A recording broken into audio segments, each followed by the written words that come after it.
என்ன புரிஞ்சுக்கிறவங்க ரொம்ப கம்மி, ஆனா என்ன பயன்படுத்திக்கிட்டவங்க ரொம்ப அதிகம்.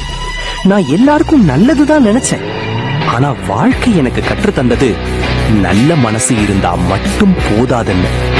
இப்போ சிரிக்கிறேன், ஆனால் நான் பயமா? நெருப்புடா, நெருங்குடா, பாப்போம் நெருங்குனா பொசுக்கிற கூட்டம், அடிக்கிற அழிக்கிற எண்ணம் முடியுமா?